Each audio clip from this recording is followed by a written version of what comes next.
Hello and welcome to the Danswers podcast. I'm your host, Dan Donohue, and we have an incredibly special guest. Both because I'm excited to have this guest on because I enjoy their music and their work, but also because they're a good friend of mine that I hadn't talked to in a while. They're Dorian Electra, queer hyper pop sensation. I did not listen to queer hyper pop until I met Dorian because I was their personal trainer for quite a while, and I prepared them for a few of the music videos that they did for their last album, and it was just as soon as I met them, because we spent a lot of time together. When you're personal training somebody, it's just you and them, and you're essentially just talking for an hour, and that doesn't work unless you have good rapport with the person, and we had great rapport, and we would have such fun conversations. At the end of the sessions, I would be like, I can't believe I'm getting paid for this, because Dorian's just so fun to talk to, is so funny, silly, but also very serious about their career. And we get into all that. It's one of the best conversations, period, that I've ever had, honestly. So I hope you enjoyed this episode. Please check out Dorian, check out their album Fanfare and their social media.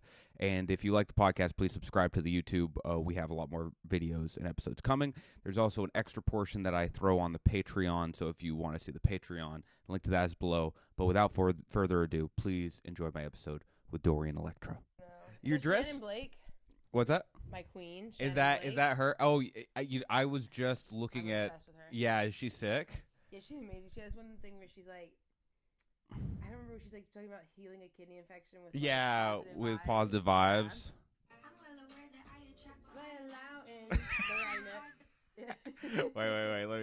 Let's run that back. Oh, so the mic goes right about there. Hey, Yeah. meaning, oh yeah, you mean Yep. just like hold it right about here. Here. Okay, it's cool. Amazing. Hell yes.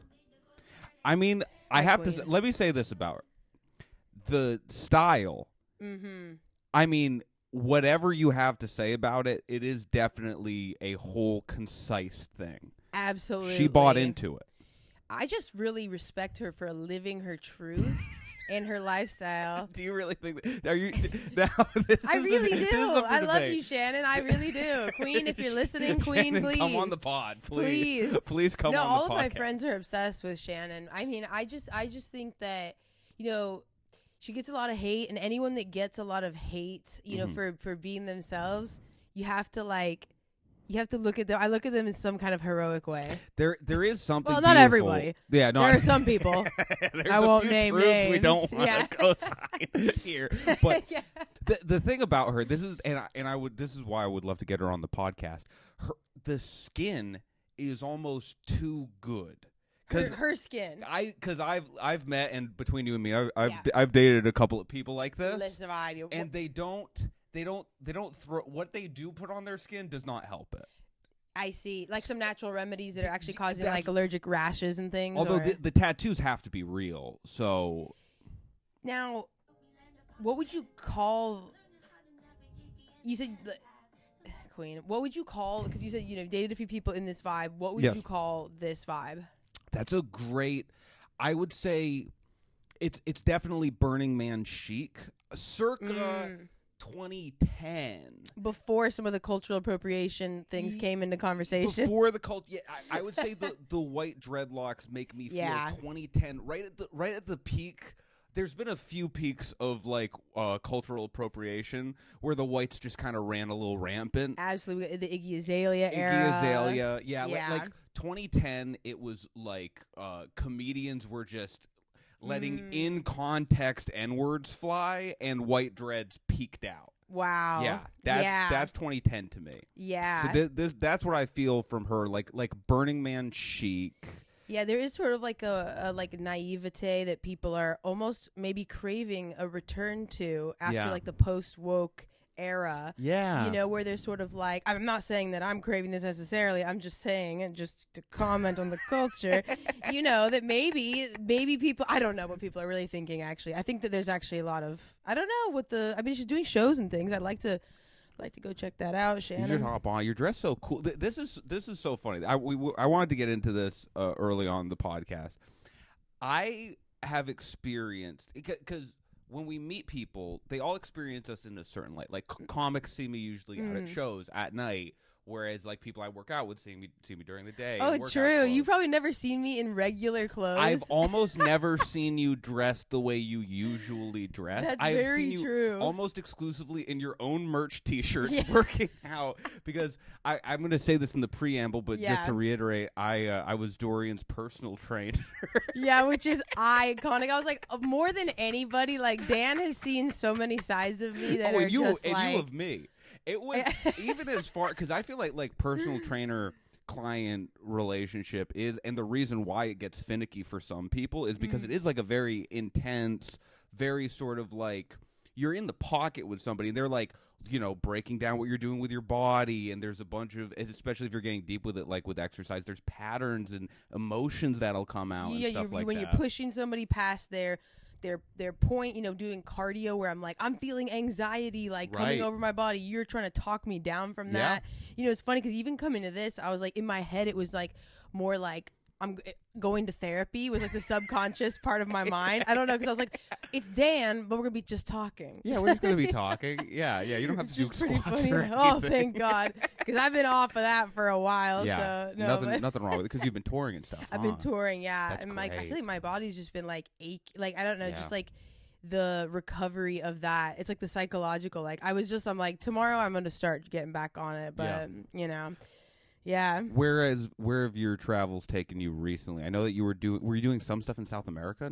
So I was like, I did South America, then I did Europe, and then I did North America, and like I played in Mexico for the first time, and then I'm going back to Europe for a little bit next month. What's it been like? Because this is the post fanfare tour, right? Yeah. So what have you seen like any market change in the audiences, or has it played pretty steadily throughout? I think it's been amazing. Like some of the shows, you know, like bigger venues and like growing steadily and stuff. But a lot of it is like people coming back from like the last tour I did 2 years ago. Some familiar faces, some new people. Actually, I thought of something about. Maybe I don't need to say it on the thing. Go I know I'm going to say it. Let it rip. Okay. Well, I'm gonna say this, but anyway. So some fans, I do meet and greets, and sometimes, you know, they give me gifts and things like that. Sure. And a lot of times I always take them, and I always like, oh, I'm going to look at this later, especially if it's like a note. I love to read it, but I might save it for later. So at the very beginning of the North American tour, I got a little package and it had like a note inside. I didn't read it. Fast forward about a month and a half later, I'm finally back home. I've been across like the Canadian border. I've been across Mexico border, etc.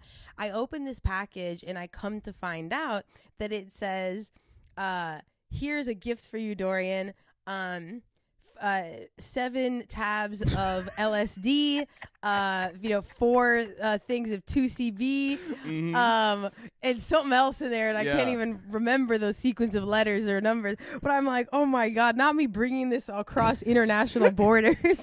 That was you. That was you going across international borders. Shannon, when she says, I took a little bit of acid, a little bit of shrooms. Anyway, that was accidentally me across. I mean, it's actually really normal for like rock bands and people that take a bunch of drugs across the border. It's actually not that normal. It is that normal. It's more just unknowingly, and then learning after the fact. I was like, oh, okie dokie. It's also, you don't want it to be sprung on you. First of all, that's one thing. You don't want it to be sprung on you that you're doing a felony. But the second thing, for me personally, is people have such wildly different thresholds when it comes to bringing stuff through the airport. Have you noticed that? Yeah. As like a traveling person, because like I go on the road with like certain comics, and most of them are just like, oh yeah, when we go to the spot, I'll get whatever my vice is. But then some of them are just like, I'll just put it on. I had a friend who's like very. Not Shannon Blake, but had a kind of a Shannon Blake-esque following. Love. And one of her fans gave her like a bunch of mushrooms, just like a satchel. Mushrooms usually come in a satchel. I find they be coming in satchels. Let's be honest. Or a bundle, but yeah, she got like a satchel of mushrooms, and I was like, oh, what are you gonna do? Like, do we have to do these tonight? Or I was just like, oh, I'm gonna put in the check on. I was like, what the like that's crazy to me. Yeah. I don't. I'm like not any like of that. I'm not like that. I get, and weirdly, I always get like, or like the past couple of times when I was traveling from like Mexico, South America, I got like extremely searched. Like they're going through like tiny zippers that I didn't even know were on the bag. Yeah. And so it's like, to me, I'm just like, it's just not worth the anxiety for me. I gotta say, if you're coming through the airport, if I'm a TSA agent and Dorian Electra is coming through the airport, I'm searching. You're getting searched down. I'm giving searchable. I'm gonna get in the dog. I'm getting other animals over there. You're getting searched by a pigeon. Yeah. I need the whole spectrum of search. I know. Put down on you. No, that I'm giving that. I'm definitely giving that. But yeah, no, smuggler's energy. I felt the same way because especially towards the end, like you want to tell this story. Wait, which one? What do you remember? Maybe this didn't stick out to you as being as crazy as I. Well, first of all, you had to bring me to the hospital one time. Oh my God, yes! I was actually just thinking about that on the drive over.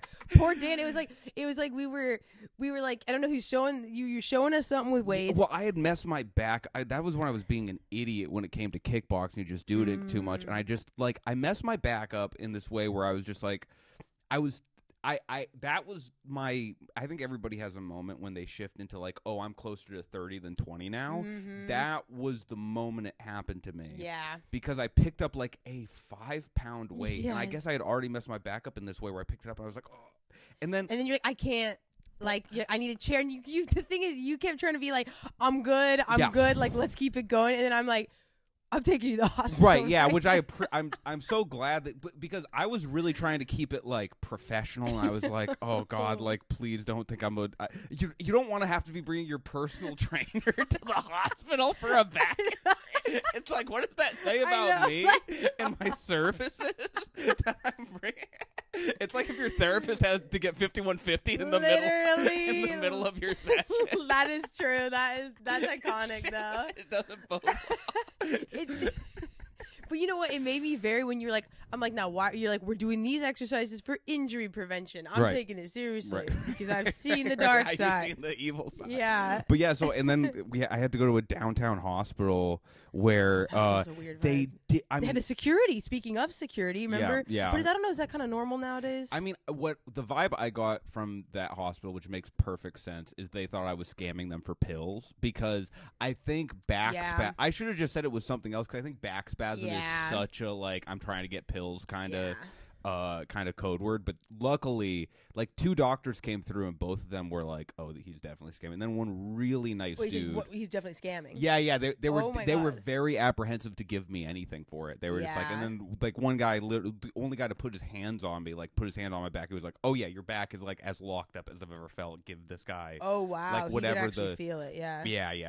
Dang. And then the second like too intimate for a personal trainer story is when we were FaceTiming. Do you remember that? Which time? I had just broken up with my then girlfriend. Yes, and you were like in the car so because you're like, wait. Let me tell you about that on my end. So, okay. So I was like trying to keep it together, but we were at this point in this breakup where it's like one of the most cordial, like we're still cool breakups I ever had, but it was like my first big boy like adult 2-year relationship breakup.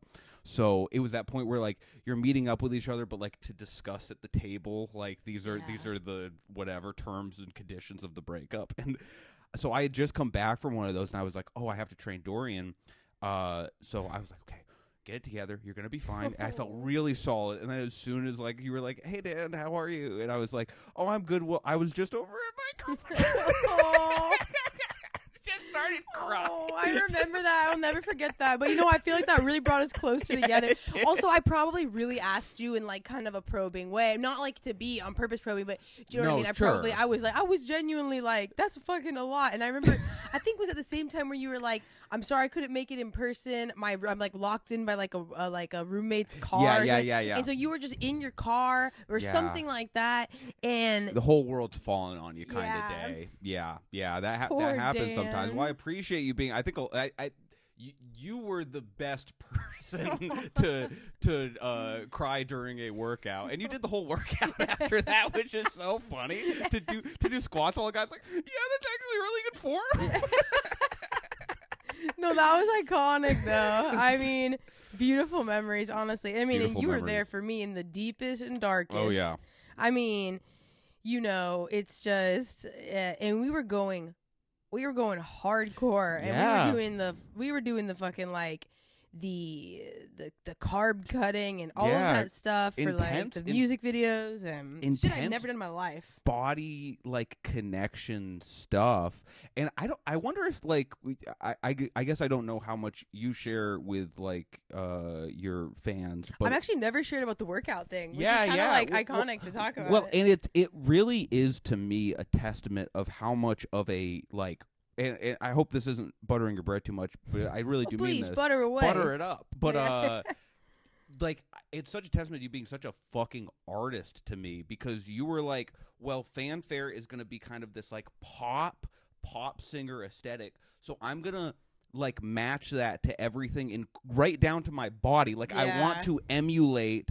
like in my own way, in my Dorian way. The Britney Spears abs. The Britney Spears They were on the looks. mood board, mama. Absolutely. No, so like that, it was really, honestly, like for me, such a cool job as a trainer. Because so often, and it's not like there's anything necessarily wrong with this, but people will come to me and be like, I want to be hot. I want to look like this. I want my ass bigger. I want my, like, all that stuff, which is fine. I understand it. But it was cool to be like more... This seemed like more of being part of an artistic vision. It was, and because you were in the music video. And being in the music video. You're literally a part. That was a nice cherry on top. And you shaved your mustache for that, which was iconic to be the frat boy, to fit into that aesthetic, which meant a lot to me. For all the work you put in, it was the least I could do. The least I could do. But yeah, like, Dorian really put in like work for those videos, like, and you were doing all that. You were doing these like really hard workouts, and we were trying to like get as cut a look as we could get in a healthy way while you were still working, because you had to keep your brain working. Yeah, that was the craziest part. And I think you got like a good. I think it's helpful in some ways to get a little taste of that, because you understand, man, those people in those photo shoots and like, God. I mean, God forbid, bodybuilders. That's insane. They're just. Someone said this about bodybuilding contests, but it's like if you took any of the guys on the stage when they're like all oiled up and stuff, and you told them to run 20 yards at a sprint, they would all pass out. They would all because they're like right on the edge of like just keeling over. So crazy, to experience like that, the mental aspect of that, like what happens to your brain when you like cut carbohydrates and stuff. I was like, and also I was like, I was also like, wow, I really see how easy it is for someone to become obsessed in such an unhealthy way. And I got, I realized like I just wanted to see like how far we could push it and like what my tolerance level was, which is not actually that high. Like I'm kind of like not that I'm like kind of not that tolerant like of like pain and like pushing myself sometimes. With certain things I am, but when it comes to like physical stuff, like I get really hot, really cold easily. If you remember, we would be like, I'd be like it'd be like barely cold outside, like you're not even wearing a sweatshirt, and I'm like, I need to be in the room right in front of the heater, and then like, or like I need to be right in front of the air conditioner. Like this is a thing though. Like I think I go too far on the other end where I can like prostrate myself and put myself in like uncomfortable positions when I don't need to.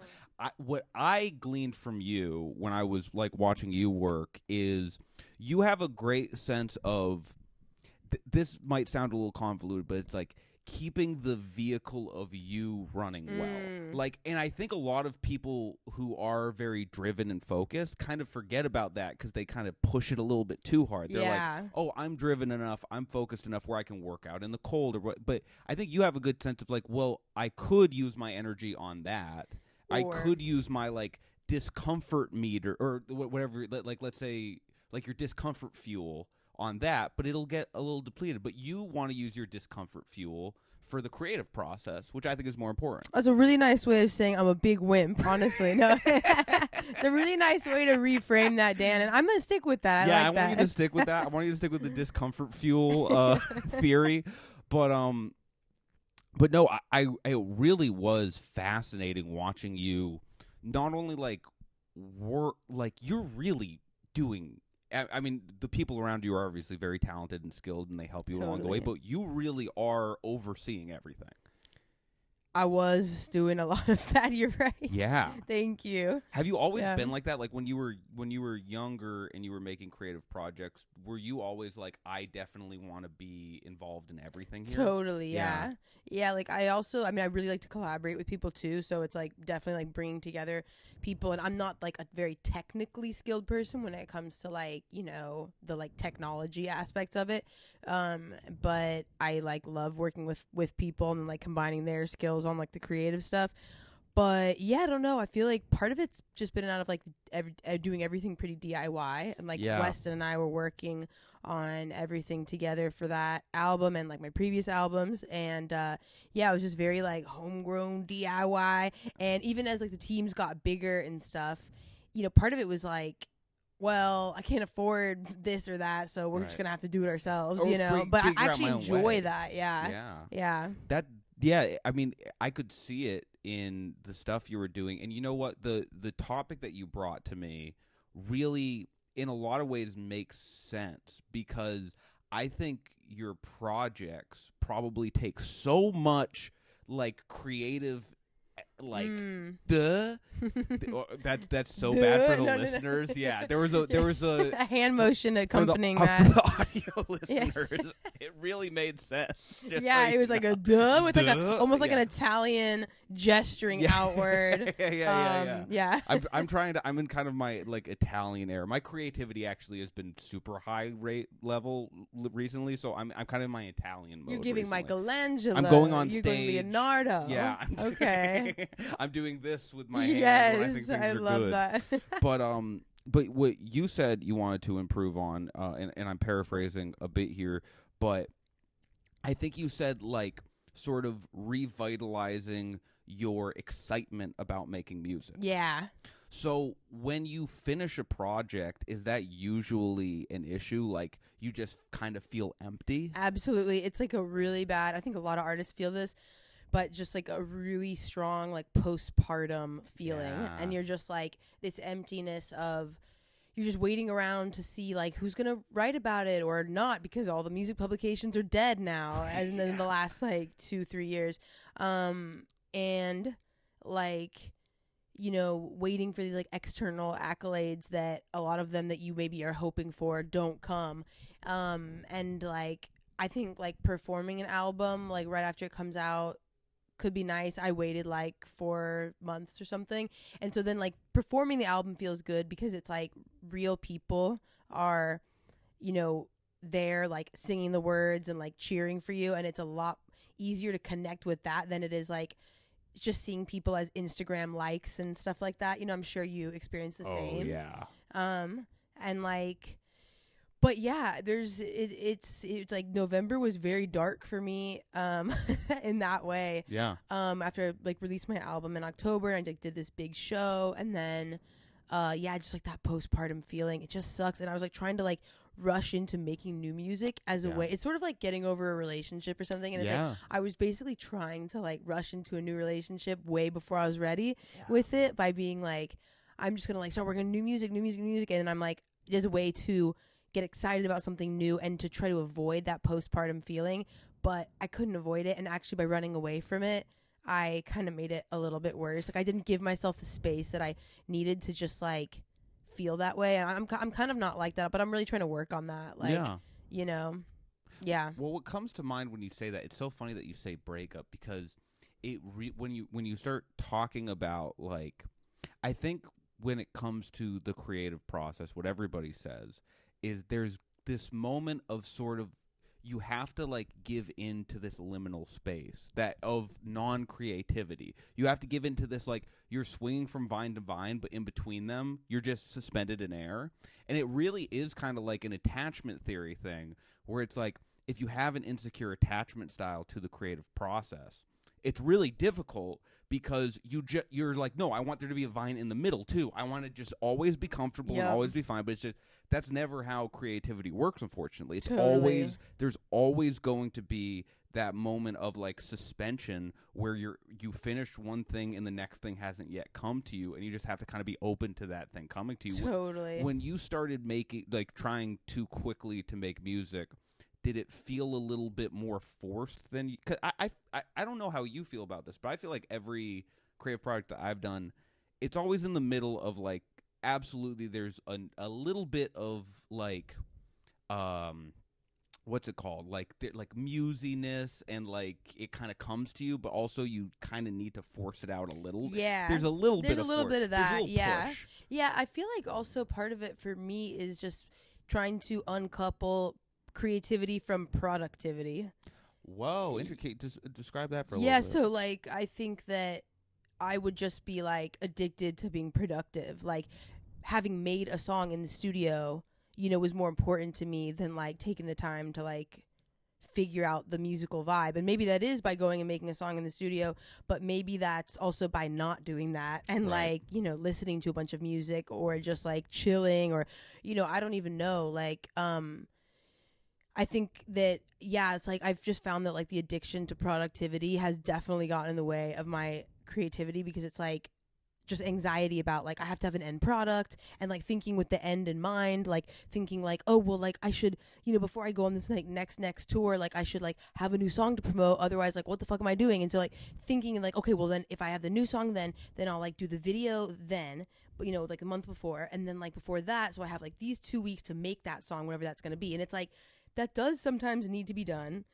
But for me, I'm so, like, some people are the opposite. They're all about the creativity, but they never want to finish anything and never able to put it out. That's not my problem. Sure. So I have the other problem of what I need to learn is to relax, have fun doing what I'm doing, and then also, like, learn to, when it's like a thing becomes your work, like music, it's hard to get the same enjoyment out of it, because it's like, it's hard for me to even listen to music without hyper analyzing it, thinking about the entire, like, the artists and like their backstory and their whole career and their successes and failures and how they compare to mine, and like all of that shit that I just want to let go of. Or a lot of people will be like, if they really like something, they'll be like jealous, right? Like struggling with that.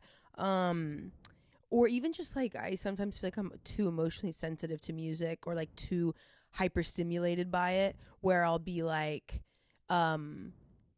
listening to it, I can't have it on the background if I'm like doing the dishes or something like that. Speaking of doing the dishes guy. Hit the sink's right over there. Oh yeah, the sink. Oh my god, I'm looking right at it. But like I can't really have music on in the background, because then I just like start thinking about it and it will distract me from the task at hand. Or like I just can't stop the spiraling thoughts that come along with it. Like certain kinds of music, like some jazz or like something like that, it's totally fine, because I'm not in the business of making that type of music. Sure. But with other things, I'm thinking about the production and the sounds, and like, oh, that maybe kind of sounds dated, and like they probably got this from that splice pack, and like blah blah blah. I don't know, just like thinking about it like it's like a chef eating food, Yeah. There's so many connections built into your brain when it comes to this topic. The same thing happens to me sometimes when I'm watching stand-up. And to me personally, it takes a really special performance, good or bad. Sometimes there'll be really, really good comics on a lineup, and I'll try watching them, but you just go like, this is like perfect stand-up, and the crowd is loving it. But you're kind of just watching it like for the technical aspect. It just takes some guy to go up there, and I won't say who the comic was because they're one of the funniest comics ever. But there was a really weird set at the Comedy Store last night where a huge celebrity went up on stage. It was their first time on stage in like 2 years. And I think he said he was like really high. Oh, God. And that's like my worst nightmare. I'm just being high in general. Oh, this I mean, this guy, I mean, it could have been a million people there. He wouldn't have been fazed. That's the kind of celebrity he was. But he had a joke where the setup of the joke was, why do people with bad breath always say the word sandbag? Just complete nonsense. He was just going up there. That's kind of fire. Complete ad-lib nonsense. But I was watching. I was like, whoa! Like you're watching it as a performer. You're going like, oh, I guess I could do that. Like that is a thing a comic could do, is just kind of do a performance like that. But the thing that you're describing to me, like with all the plates that you have spitting, with you particularly in your creative process, I feel like the extension of you worrying about the articles and worrying about the social media. And I was there, and it's like musicians now, it's so tough because you have to also be a TikToker to be a musician. And I've really enjoyed your TikTok. I actually had something to lined up for that a little bit later, but it's like, it's just crazy that you also have to do that now. Yeah. And when it comes to the creative process, it's like, I think the more stuff you have to think about there, the less you're sort of in tune with your like internal calibrator. Totally, yeah. And it's really, really tough when you have this whole extra thing now where you also have to be like the promoter of the music in such a huge way. Yeah. It's tough to be a person kind of like in the wings of the stage now. You have to always be on stage, even when you're not creating. Doctors have to have TikToks nowadays. Dentists be having TikToks. Yeah. I mean, it's a bizarre world we're in. Yeah. Do you feel like that has an effect on your creativity at all, or has it sort of blended in now? I mean, I'm trying to actually get like inspired to do TikToks in like a fun, like my own way, but it's very mood based. Like sometimes I'll be like, it'd be really funny. I'm really in the mood to do it. And then sometimes I'm like, that is just the worst thing I could think of. That app, I don't want to pretend it doesn't exist. And then it's like, I don't know. Yeah, it's very mood based. I would say that a lot. But then again, like a lot of things are like that too, for me anyway. Absolutely. Yeah. How do you feel about it? Or you really enjoy it? I mean, hopefully you enjoy it. I really enjoy it. Don't say you don't enjoy it. I hate it. You're going to ruin the illusion. No, listen, there's a whole team behind me. They're forcing me to make the TikToks. I got a gun to my head. Yeah. I'm doing it for the NRA. I'm doing like subliminal messaging that's pro gun in every single one of my TikToks. You guys just don't know it yet. You really, every single one of my followers in like 2 years is gonna get a Desert Eagle. That's just iconic. based off of my self-help, mental health comedy TikTok. But no, I do, but it's because it's always been like just me, and not having anyone else to have to worry about is such a godsend. Yeah. I mean, like, no creative partners. I don't need anyone to shoot the videos. Yeah. I don't know if you can see, but there's a rice cooker right there. That's my tripod. I don't use a tripod for the videos. I've always used the rice cooker to the right of the sink. I put my phone on the rice cooker. Yeah. If you go that rice cooker right there, I set my phone up there. It's perfect. Iconic. I've always used that because I started doing the videos before I had a tripod, because I didn't need a tripod because I wasn't like filming anything. Yeah. And so it's so simple. I love that. Yeah, and the rice cooker. It really showed me, like, it broke down the process to me to this like really digestible level where now it actually helps me with writing, because when I wake up in the morning, I'm like, okay, what's the idea today? Is there an idea today? What can I write about? Like, how can this turn into stand-up? Which is like the exciting thing for me, is they kind of help each other in this way. Totally. A stand-up idea can turn into that. But I mean, it can be stifling. Like, it would be stifling if that was my only source of income, like it is for a lot of people. Yeah. And that's when you start seeing, like, when someone, I think it's funny how pressure can affect the creative process, right? Absolutely, yeah. It can be really good because it forces you to be like, I gotta put something out. And sometimes when that happens, like, it creates this kind of beautiful space where the being forced actually helps you push out something that you wouldn't be able to do otherwise. Yeah. But then other times, it just, you put something out and you're like, that could have stayed in. Yeah, definitely. That could have stayed an inside thought. Yeah. But that's kind of the funny thing about TikTok too, is that it's kind of like so low stakes that it is like such a good testing ground for just whatever.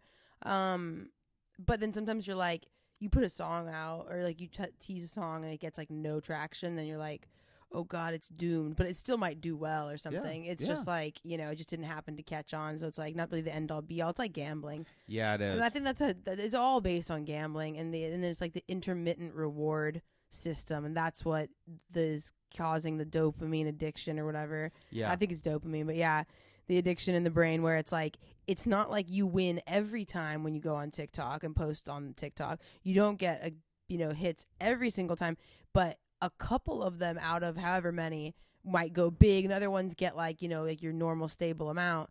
But that's what keeps people coming back for more. Yeah, that you it's know? so interesting. I don't know if we've spoken about this at length, but I love Vegas and I love gambling. I know you love gambling. I love poker. And poker, yeah. It's so funny because the last podcast I did, it was my good friend Ahmed, and he also called me out for liking gambling a lot. But whoops, I forgot. I wasn't thinking about that consciously, but maybe subconsciously. No, not at all. No. Because I actually hate. Well, my dad was addicted to gambling, like blackjack specifically. Lost so much money, and then like went to a Gamblers Anonymous meeting, and got like whatever. He only went once, but he was like, it was like enough to be like, give him some tools to be like, whatever, get his shit together with that. But, he just channels that into like other areas of like his job and stuff, but he still has that part of his brain. Was this when you were a kid this was happening? Yeah, and like, and also before like I was born and stuff too. Actually, weirdly, so also, not to reveal too much about him, but he also went on Ozempic. Whoa. And he said that it dampened, and it's like known to do this, it dampens, and the way it dampens like food craving, it also dampened the desire to gamble for him. Whoa. Because he'll do like scratch offs or lottery tickets and stuff. Yeah. But he limits it to that pretty much. He can actually go to a casino and he can do it, and he won't be in a crazy like spiral of it. But weirdly, I hate gambling. Like, I love Las Vegas, though. And I love everything about the aesthetic. I love everything about slot machines other than using them. I just love to look at them. Yeah. I, like, love... But, like... And like, every other part of gambling. But it's funny because, to me, I find it so stressful. Like, the feeling I would get... I'd rather, like, take a $20 bill, and rather than, like, gamble it, I'm like, let me just take this to the gift shop. Like, I'm guaranteed to have the money. I have it right here. Yeah, no. Well, a couple of things. Number one, the Ozempic thing makes a lot of sense because the last few times I've gone to Vegas, no one at the slot machines is on Ozempic. I can say that for sure. I can say that for absolute certainty. But did I ever tell you about I think I did. That was because I've done a few comedy trips to Vegas now, but one of the first ones, we were me and my buddy Will were going to this. We were staying at Arizona Charlie's Decanter. Hold on, let's just unpack that for a moment. Yeah. Where the hell even is Arizona Charlie? Oh, if you think it's famous? Oh, well, the strip, like the it's this so is far from there. I was gonna say that's an Arizona Charlie's Decanter. I'm like, that's like what I stayed at the Orleans or whatever once, or what I think it's off the strip. You don't have to brag or anything. You don't have to brag or nothing. It's only off the strip, but you're talking like off. I'm off the strip. Yeah, that's the people at the Orleans are like, oh my god, you're saying at Arizona Charlie's? At least we're based on a city that like actually gambles and have fun. You're based on like the AR-15 state. That's fucking crazy. Wait, but tell me about. So is the theme is Arizona? The theme is bed bugs. That's the theme. If we were talking about the theme of Arizona Charlie's. And cigarette holes and like gambling bingo. That's the big thing at Arizona Charlie's. That sounds kind of fun. It's kind of fun. Or there's no skill. Well, wait, there's a lot of gambling. Well, it's very. Here's what it's fun for. Okay. It's fun for people where if you you get a social security check in the mail because you're over 65 and you go, this is too much money, let's cut this down a little bit. You go to the bingo and you have a great time. That's but amazing. we get in this Uber like on the way away from the show. We're at like Caesar's Palace or something, and we go, oh yeah, we're going to Arizona Charlie's, and the driver is this like real estate guy. He moved there. Vegas. Yeah, that's so Vegas. It's so Vegas. He moved there in like 2019, right before the pandemic, and he was like, it was the best move I ever made, man. Like, I love it out here. And he was like, oh, you guys are going to Arizona Charlie's? And we were like, oh yeah, do you know? He's like, yeah, man, if you get to the end of the night and you haven't scored yet, you gotta go to Arizona Charlie's. And we realized he's talking about the like, women. Yeah, he's like, the women are loose and the slots are looser. I don't know which one's looser. But he's driving. You go, and I quote, that's where you got to find all the sexy Latina mamas. And me and my buddy are like, we don't know what he's talking about but we only saw Arizona Charlie's during the day at that point because we checked in and we went straight to the show. So we're like, oh, maybe it's like crazy at night. Yeah. We show up to Arizona Charlie's, look around. There is not a person under 70. That's what he meant by the mama. That's what part. he meant. And I'm like, damn, is this? I mean, it makes him a There's much nothing, cooler you know, character. No judgment. Rolex, like a Rolex wearing Uber driver who also does real estate. Who's just at the end of the night, it's 3 a.m. He just goes to Arizona Charlie's and just finds whatever like octogenarian he can and just gives her hell. That's what a life, huh? That's amazing. What a beautiful life. That is honestly a beautiful life. It's a great life. I'm obsessed with that. Wow. If you haven't scored, Yeah, I like that it's like it's a guarantee. He's gamified it. Yeah. Yeah, he's like, you're not gambling at Arizona, Charlie. Ah. But what if you guys were like, yeah, we know. Yeah, we know, dude. I mean, why do you think we're going? Why do you want to think come with? Yeah. Come on, man. This could be the last ride of your night. Iconic. This could be the second to last ride of your night, brother. Let's go to Arizona, Charlie.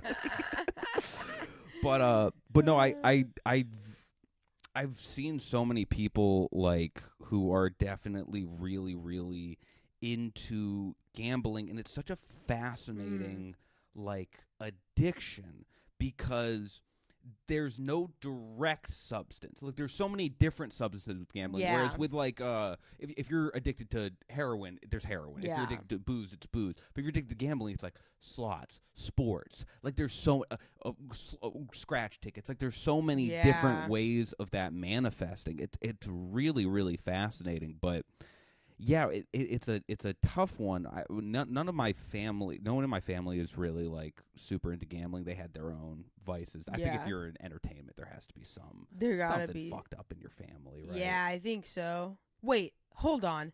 Not me. Hold on. Entertainment. Wait a minute. That doesn't apply to myself. Now that I think about it, I'm perfect in every way. So when it comes to the music, when it comes to like trying to find the excitement again. Yeah. Is there any methodology, or is it just like this very uncomfortable waiting?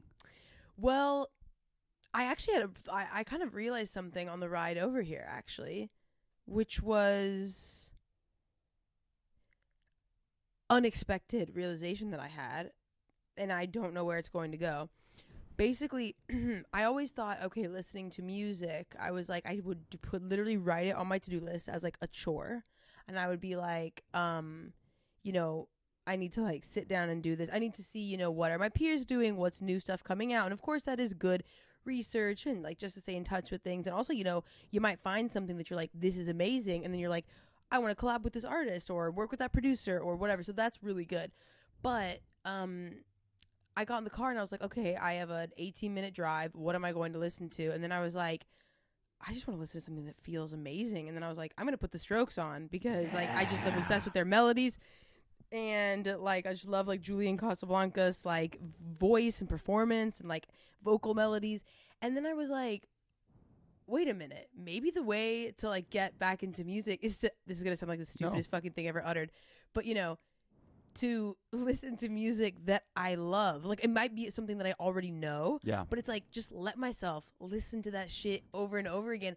And, like, that can... I don't know. I'm, like, still thinking this through because I, like, just kind of had the thought on the drive over. But I was like, this whole listening to music thing, it doesn't have to be, like, where I beat it into myself and it's like taking a cold shower every day or like ending on a cold shower, you know, where it's like you're doing the painful thing on purpose to like deaden yourself to like the rest of the pain you're going to face in the rest of the day, you know, but it's like listening to music doesn't need to be like that. It can be pleasurable. And I know this sounds crazy because music is so pleasurable for so many people, but I've just come to see it as this chore that like, it's like doing the dishes for me, you know? No, that with comedy, it's like cleaning the toilet more so. Yeah, exactly. It's more like cleaning. You're the not toilet. looking forward to doing it, but you got to do it, or at least you got to hire somebody to do it if you can't. But you can't let it just go. Yeah, it's not. And even if you hire somebody, they're cleaning it, and you're like, oh, they're in there. That sucks. You feeling for them. Oh, you know? I didn't do good stuff in there. Yeah, and they have to feel the brunt of that. But no, like I always have to remind myself, which is the best advice anyone's ever given, is like, if you're not having fun, there's no reason your audience should. If you're not having fun, why would your audience? Like, if you there is some sort of like a psychic exchange between the creation that you make and the consumption of it from the people, where it's almost like a subliminal message that you're sending.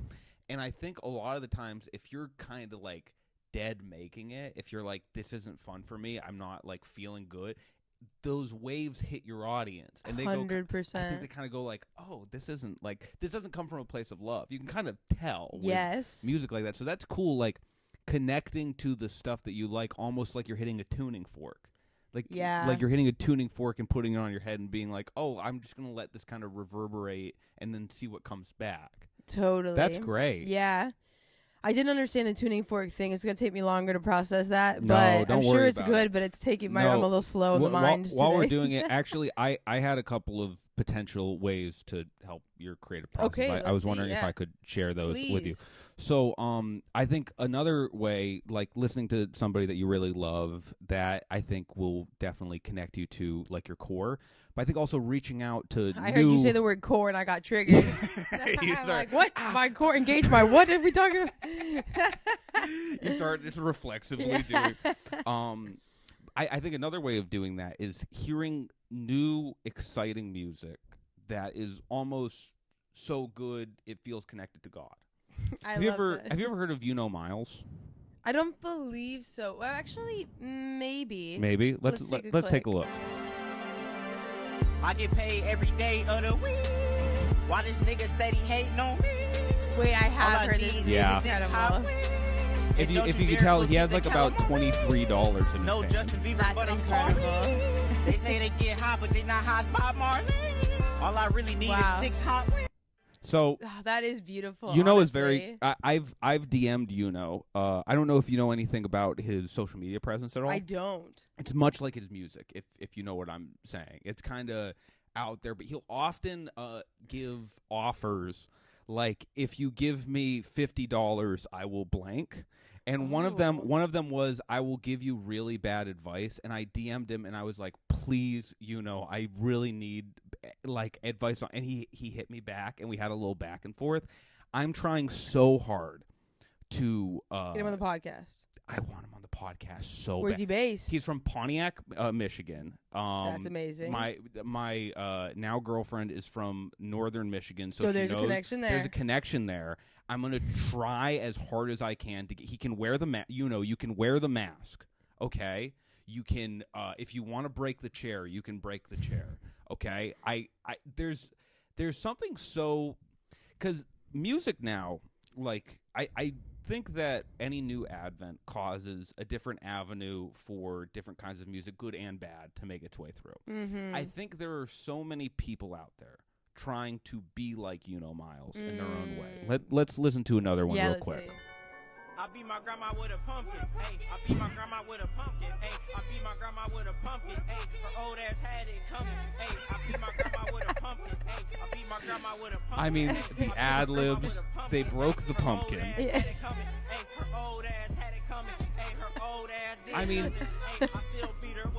there really Never is. heard that one. That's really something for the whole family. I don't want to overstate it, but there is something about Miles where I go, there is a level of genius here where I couldn't think of doing that. No, totally. When you're thinking about like funny in the fun, let's back up here for the listeners. Miles, one of the best rappers, funniest people ever.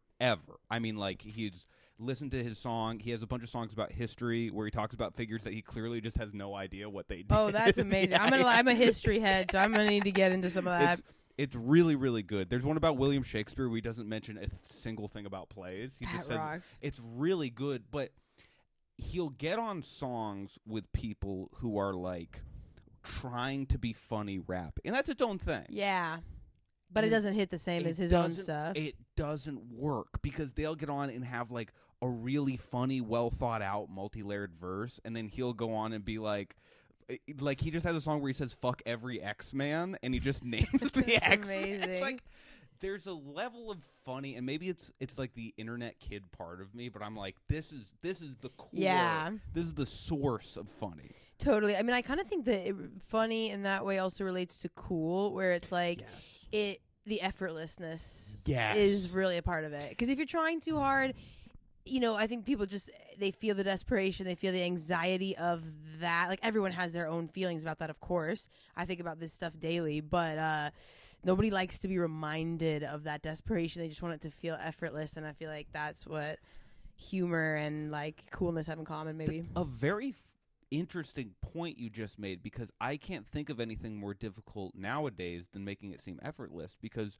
you are constantly trying to sell the thing that you're doing. Yeah. Like, it really is like the personal brandification of music and art in general sort of gets in the way of that, doesn't it? Totally. But I do think a lot of people are really good at doing effortlessness on TikTok. Yeah. And I think that those are like the ones that like really take off. I mean, not that other stuff doesn't take off, but that's why it's really hard. I think like people that are doing like SNL, for example, is just like they're already up against like it's a sketch comedy show. Yeah. Actually, that's actually how I've felt about. Well, I don't know that much about comedy, but just like even I feel like there's got to be so much pressure just to call it that. It's like you're going somewhere to expect someone to be funny on stage. Like, gosh, there's a lot of pressure. And you know what? Because you're so completely right. Because with SNL, it's like we set up all these cameras. We made a multi-year institution. And you better be funny. You better be funny right now in this box that we created for you. And the crazy thing is, like, there are standout people that are still able to do it. Yeah. One of the reasons, and I think a lot of people were really kind of flabbergasted by Pete Davidson's success, but I think one of the things that he does on our note is he does very much like embody this kind of effortlessness. Yeah. Like he's not up there being a tryhard. Yeah. And there's something very compelling about that. Totally. There's something that really draws you in about that, or draws like a lot of people in about Definitely, that. yeah. But we had a couple of questions actually that relate to music that I wanted to. Oh, actually, no, we have to go into this. Oh yeah, the Wonka Experience. Can we talk about the Wonka Experience? Yeah. Okay. Incredible. So on the TikTok note, on the creativity note, Dorian made one of the funniest videos I've ever seen, because I know when you looked at the Wonka Experience, you were like, this is someone trying to do something that I have successfully done and failed, which is making a scene, right? Like, all your music videos, especially from what I saw in Freak Mode, you're making a scene, an experience for people, and you're bringing them into, you're sort of creating your own little world. And they tried doing that with the Wonka Experience. I just want to play a little bit of this, but we can describe the Wonka Experience later. I have become obsessed with the Wonka Experience scandal, and I figured out exactly where they rented these props from. It's a company called EPH Creative based in the UK. I remembered it because I was looking for props for a music video, and I remember these freaking mushrooms. Right here, you can rent them for £435 on the website. The chocolate bar, that comes in at a reasonable £160. Not bad. I mean, guys, you can't beat it. You can get this beautiful rainbow archway for a mere £525. And I mean, this factory thing, why not? It's you could throw so a party, bad. like £435. Like, the piece de resistance, though, this chocolate bridge thing, that might set you back a pretty penny. But let me tell you what, honestly, somebody should like throw a club night with this stuff, because I would turn up at that. Let me tell you what. Stay tuned for part two. The club night thing is a good idea. Yeah. So you were looking for props, and you stumbled upon the genesis of the Wonka Experience. Yeah. That's incredible. Yeah, it was crazy. Like, I just remembered it from like a long time ago, and then I was like, I've totally seen that stuff, because also it was like the props were very well made, but the rest of the experience was not. So I was like, okay, they clearly did not make that stuff, they rented it. And then I was like, oh wait, that is kind of a pretty generic party theme. And then I remembered, so this website, it specializes in like party themed stuff, because I don't know, I was looking for like this was like years ago, I think I was looking for like a giant telephone or something like that, and I came across this website, but I was really bummed out because it was based in the UK, so I couldn't rent it.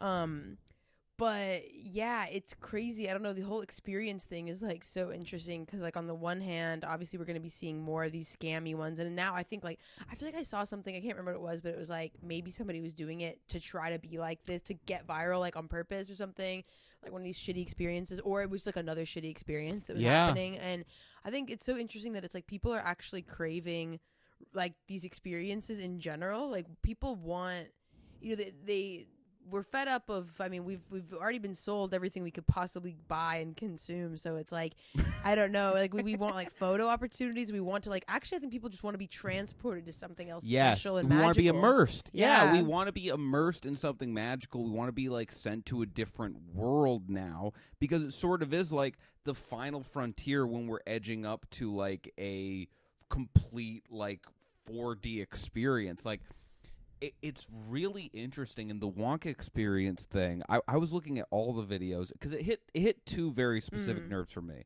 One is, and this, it kind of made me a little sad, but like I was thinking, like, if I was a kid, how would I have processed? It's one of two ways. It's like, if you're a kid, you don't necessarily know any different. Yeah, that's what I was going to say. I wonder, like, if everyone's like, oh, the kids were, like, crying because it was so bad or whatever. Or I don't know if that's was said, but just, like, I think I might have been, like, it was kind of cool. I don't know. I recently found a picture of myself when I went to a Jurassic Park, like, experience thing when I was a little kid. And it was, like, it was a lot smaller than I remember, but it was basically like just a photo op with like a dinosaur and like on a background. And I do remember being kind of disappointed because I thought maybe it'd be bigger, but I was like, it's cool. Yeah. Yeah, I don't know. But you're sorry, I derailed the other point you were about to make. No, not at all. The second one is just, I love a grift. I love There's a grift. something in a bad, like a good grift is really bad because it really hurts people. Yeah. Like a Ponzi scheme or something like that. Yeah. You're losing your grandma money and Yeah. stuff. But a bad grift like this, the worst thing that happens is like a British mom loses $40, which that sucks. Yeah. But the humor, the laughs we get from it, the Yeah. joy of seeing just whoever made that, what is going through their head. Totally. I feel like I've done a bad job at work before. I've done interviews where I've sold myself as having more skills than I normally do, and I feel like a fraud when I do that. How is this person getting by knowing they did what they did? How is this, like, it really does, it puts you in the mind and the shoes of somebody who's like just a different kind of person, you know? Yeah. Or maybe they're not. You know, the thing is too, like, okay, so my friend sent it to me and was like, have you seen the Wonka stuff? It's totally like that Halloween party that we did in 2018. And it was like, essentially we had like, our friend was throwing a party in this huge warehouse, and I'd gotten all these decorations like from Home Depot and Amazon and whatever, like stuff that we were going to return at the end. And basically it was like, she was like, you can play the party if, this is crazy, like if you like do the decorations, was like sort of the thing. Wow. Yeah, and I was like, worth it. Like, you know, this other artist was playing and I like wanted to be a part of it. Yeah, I've been there. So yeah, anyway, so we did these decorations, and it was like I was like, but I got these, you know, like 8 foot by 10 foot backdrops. They're gonna cover this wall, and then I got like you know, these like ghosts, and they were gonna be like this. We were gonna make like a heaven side and a hell side. Oh, cool. And you know, we got like angel things here, and one got this cloud backdrop, and then on this side, blah blah blah. Anyway, it's a huge fucking warehouse. So any little things that we got, it could have made this room look amazing. Oh, that would be a totally immersive haunted house, whatever. Yeah. But when you take these tiny things and you spread them amongst this, it's literally looked like that. Where it's like the prop might have been good, but when it's sitting in a sea of gray concrete, it looks like shit. Volume's important. Yes. Yeah. And so I actually really empathized with them, because I'm like, if they'd rented a smaller warehouse, like right. that, I literally was the type of guy that had that fucking, you know, they have like that little Wonka Candyland ass looking like backdrop all like taped to the fucking like concrete wall. I'm like, that was literally me taping a backdrop of 7 by 5 foot flame backdrop, and that was supposed to be hell. I just okay, like this is maybe a bit of a tangent, but you would make a great Willy Wonka. I think you would be a great casting for another Willy Wonka remake. Thank you. Honestly, I love that. Yeah. I would really fuck with that. Or the Joker. You know, I'll take him. I'll do both of those. That was my dream role. I'll take both of them. You're one of the few people that could easily play Willy Wonka or the Joker. Dan, Gene Wilder, R.I.P. He would have a tough time playing the Joker. Damn, actually, that'd be crazy. I'm just like imagining I think that. he'd be cool. I think now that I say it, I think he'd be a great Joker. Yeah, actually, he'd be incredible. A little fucked up. His yeah. Willy Wonka is just so good. It's got this dark energy that is super fucking weird, Yes. and like it's like actually I like the Johnny Depp one too, but he's a lot. He's got his own thing. More animated. But he's a lot more like I'm a cartoon character, like cosplay, like this vibe, Right. Like, but I didn't see the Timothée Chalamet one. Have you seen it? No. I'm very curious, I'm but also curious, too. like he's such a good looking person. Why does he look so? He doesn't even look that good in the movie. I mean, I think it's hard to look good as Willy. I agree. I think you disagree. I disagree. Oh, you. I think that is one of the hottest characters of all time. Yes, Willy Wonka. Are you kidding Willy me? Wonka? Yes, that is an international sex symbol. Let's look. I guess there is something. They had to put a movie for kids, but they had to put something in for the adults. Right, and they put that tasty Willy Wonka. He is a little tasty. Now that I'm Come looking on, at he's him, sexy. it's the eye for Wilder though. It's those fucking haunting eyes that he has. Yeah. Oh. And I love the bob. I love that they chose to go with a bob for the Johnny Depp. Can I say? I don't know if this will get me in trouble, but I do think big dick energy coming from Willy Wonka. 100% on the Gene Wilder. On the Gene Wilder side of things. Yeah. I He's think a bit. I don't know how to place that the one. the Depp, we're looking at a little bit more of like, I think maybe a elevated version of a Reddit guy. You know what I mean? Yeah, Elevated. like if they shaved, cleaned, took a shower, and got their hair if done. they actually listened to what they tell you to do on the Red Pill Yeah, forums, yeah, that's what you end up with. He's mewing. He's on a 2-year mewing for streak. for real, yeah. But then that Wilder- fuck ass Bob is a whole other. Yeah, like, what was the creative choice? Like, I would love to see the mood board. I'm not even dissing it. I'm just saying. No, like, not at all. I'm just like the Bob was a super bold choice. For Super that. bold choice. Like I don't know. Imagine you I like make it, but- you're about to make like a movie that's worth $100 million, $200 million. Yeah. And at the center of that $200 million endeavor is a Bob. Yeah, That's crazy. That is. That's crazy. I mean, think about Vogue magazine, Anna Wintour. Mhm. I mean, there's a lot of Bobs at the center of that much money, honey. but yeah, no, like also he's like creepier in like a more 2-dimensional way. Johnny, he's amazing. I mean, abuse allegations aside. Right. That's iconic though. Gene Wilder, because he's just giving. Oh, not us pulling up this article. It says Willy Wonka is a lot creepier 45 years later. I'm like, Shut up. Yeah, it probably is. But Shut up. now I'm having to read this. Yeah, I mean, of course it's gonna be creepy, but also it's like, what kind of creepy? Oh, raging psychopath who solicits children worldwide to murder. And I'm not sure how I feel about it. Is this a cancellation piece on Willy We're trying to Wonka? cancel Willy Wonka. Okay, yeah, this is 2016. Yeah. Oh. This is the article. Classic.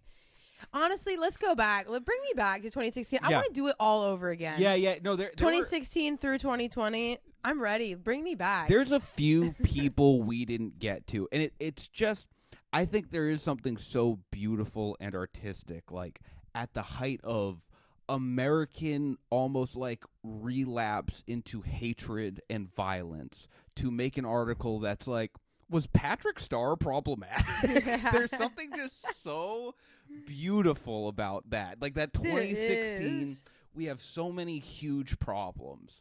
Let's go after Gene Wilder's iconic character that did nothing but make people happy. Yeah, no, there is something. There's something. It just like struck a chord. It's like oddly satisfying. Like everyone wants to see something destroyed. Yeah. What is it? The Schadenfreude or whatever. Yeah. Like everyone does want to see somebody taken down. It's satisfying, and obviously there's legitimate things that need to be taken down and dismantled and so forth. But there's another part where it's purely for pleasure. I mean, all these documentaries about like, I love watching like cult documentaries. Oh, yeah. And like so does everyone. But it's like,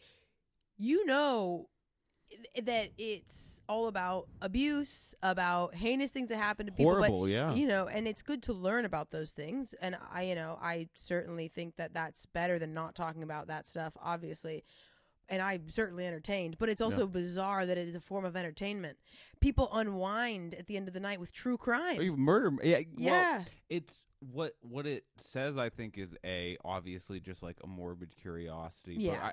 But going back to something that you said, like, I think there's like a spectrum when it comes to like taking things down that people maybe are aware of, but we don't delve into it very often. There's stuff on the far end where it's like absolutely horrible, heinous stuff that like we should not put up with in any way. And there's stuff on the other end where it's like, yeah, that we really didn't have to go that hard. And then there's this interesting stuff in the middle where maybe someone did something bad, but also we just don't like them. And when we can combine those things, it just sort of morphs into this very interesting mixture, this stew of like good points and also like going too far. Yeah. And I think it's all just, it's so funny that we point at 2016 because now 8 years later, I think as a society, as like weird and messed up as things are, I really do think we have progressed in terms of the language that we use,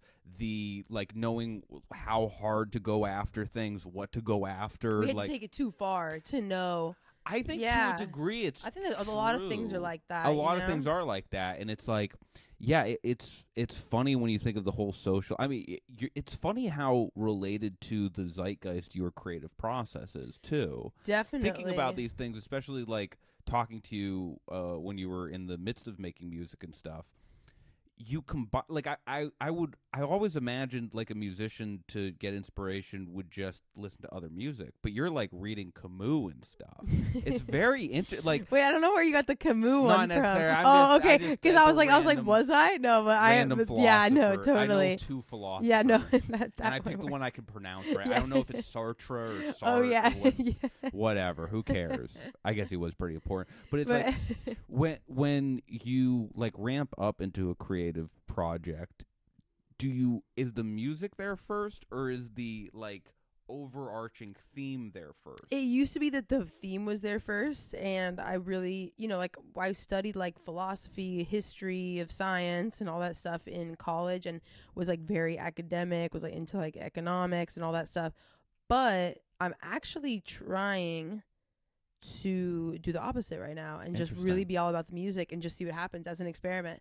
It's definitely a weird part of like kind of turning off some parts of my brain and trying to activate like other parts of like feeling and like subconscious mind and all that. Right. But I'm really excited to like challenge myself and like grow in that way and like kind of do what a lot of people do, I feel like, which is just like feel the music and like what feels good. And it's so exciting rather than like overthinking and rationalizing it and like that's been what I've done in the past, and there's nothing wrong with that. It's just I'm trying to switch it up for myself. But I mean, I actually got my start in the 2016 sort of BuzzFeed era of doing stuff. Like I was doing these music videos for Refinery 29, and it was all in that sort of pink feminism, like early days of that. And then I pivoted, like, once the feminism thing, I was like, okay, now people are taking it into this, like, pink pussy hat thing, like later. And I was like, all right, I'm past all that. Now I'm on to, like, the queer stuff and, like, videos about the history of drag and, like, all this. And then, that sort of, I mean, not that that's fully been, like, it has been co-opted in a lot of ways, like just, by capitalism, like, everything becomes subsumed by that. But, yeah, it's been very interesting. I feel like my own career arc has gone along the cultural like development of these things, how something starts as radical, becomes co-opted by capitalism, commercialized, etc., and or is taken too far, or and then there's like it causes a reaction to it. I don't know. I'm all very fascinated in all of that stuff, and like being old enough now to have lived through cycles that I can see is like really amazing. It's crazy. Yeah. It's really crazy to see things like coming again in a new form and like by new people, and you just realize, oh, this does sort of just keep spiraling in its own ways, like good or bad. Like sometimes it spirals positively and sometimes it spirals negatively, but it's really fascinating when coming to the end of this, and then we'll switch to the Patreon really quickly. Yeah. Moving forward, when it comes to like trying to revitalize your creative oomph of music. I was really curious to ask, has this happened before, like in a similar way, or do you think this is a new feeling that you have right now? I think I felt that way before my third album. Like my second album, I was like already raring to go with like a ton of ideas that were stuff that like I didn't get to put in the first album, but like new ideas I had right off the bat. So that was like, it was like, yeah, that was cool. And that one, the first two albums came super fast and easy, and the third one did not. And now I'm working on, you know, whatever will be next, the fourth one, or like, you know, I don't know if I'll do albums, singles, or EP or what, but yeah, I think it's like there's always that initial idea that you have, and then you kind of like, not that you run out of ideas, but it's like, you know, basically the first body of work you have is kind of the culmination of stuff that actually has been building up for years. Oh yeah. You know, and it's like I was thinking about that stuff for years and years and years, and then I put it into this thing. Yeah. And oh, that's my alarm. Let me grab that. Oh. It was for the car. Oh, gotcha. Yeah, no, the car is safe. We're parking on a street in beautiful Hollywood where there's every single parking restriction sign. If you've ever seen a Hollywood parking restriction sign, it's like 8 different "you can't park here's" all stacked on top of each other, and you just have to do math as an adult that most physicists shouldn't have to do. You have to be like, okay, no parking from 4 a.m. to 6 p.m. and then no parking 8 p.m. on Mondays through Wednesdays. You just sit there and you're like, I'll just get towed. I'll just go back to buggies and carriages. I'll just ride a horse, get off the horse, let that horse run free through Hollywood. That's what I'll do. I'll get on a horse. I'll ride it to whatever stinky restaurant I'm going to. Hop off.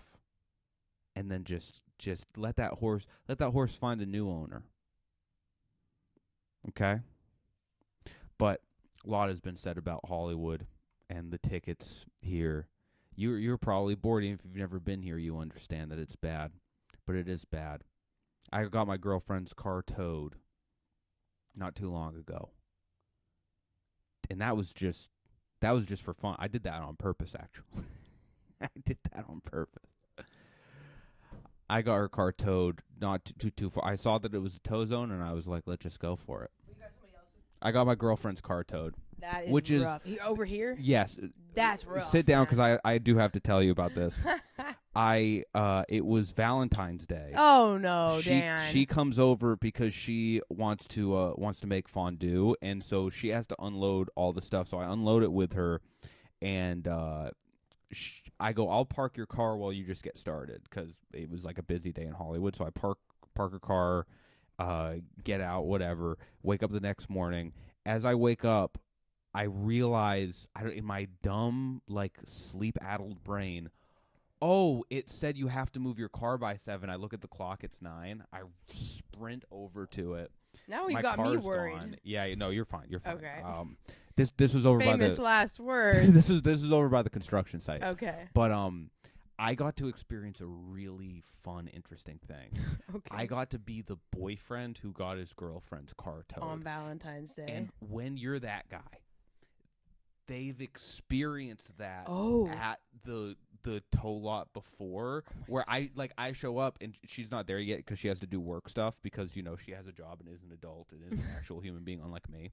And the guy's like, oh, like, we need your, like, ID, and we need, like, proof of registration. I was like, oh, well, it's not my car, it's my girlfriend's car. And the guy just looks at me and he gives me this look like, yeah, I've seen a dumb piece of shit before. He's like, yeah, I've seen this before. I was like, no, you don't. It was like there was fondue involved. He was like, yeah, sure, buddy. I've heard every story. Oh, my God. But we got it out. We're fine now. God. Is it really expensive, right? Is it like, how much is it? $600. $600? They tow it, and you also have to pay a ticket after they tow it. Yeah, it was brutal. But oh my God. That's fun. As a way to close this out before we go to the Patreon, I just wanted to ask you one more thing. Moving forward, how do you think you're going to? You already kind of touched on it, but how do you think you're going to improve the sort of lack of how would you even call it, like enthusiasm? Yeah, it's like seeing it like a chore. Yeah. You know, and like, yeah, I think I'm going to try to just follow the impulse of what feels good, even if that is listening to the same thing on repeat. Yeah. And making the same type of song. Like, I won't force myself out of that just because I think I need to do something different. Like, if it feels good, I'm going to try to go with that. But it's also hard to not, like, with making music. But it's also hard because it's very easy to get stuck in the same formula because you think that's what you have to do to make it good. Yeah. And so that can be kind of opposite, like, tricky, opposite, goals, where one is to go with what feels good, but if the same thing feels good, then go for it. But also, you don't want to get stuck in doing the same thing because you're scared to do something new. Yeah. So it's kind of trickier. You know what I mean? No, But that's great. That's a very interesting balance. I'm excited to see what comes of it. And thank you. We'll plug whatever you need at the beginning, but is there Cool. anything you want to say now to the folks? I'm trying to think. Stream my album Fanfare. Absolutely. And go check out the music videos that Dan, check out the Freak Mode music video that Dan is in and try to find him. Watch Freak Mode as many times as it takes. Send me a screenshot when you find me, because it is actually hard because I'm wearing sunglasses and I shave my mustache. Yeah. I really am a different person. You really, yeah. Thank you all for watching. We're going to switch to Thank the Patreon. you. So if you join the Patreon, you can see the rest of this where we answer a couple of questions. Where we spill all the secrets. But if not, thank you for watching. Thank Have you. a good one. Bye.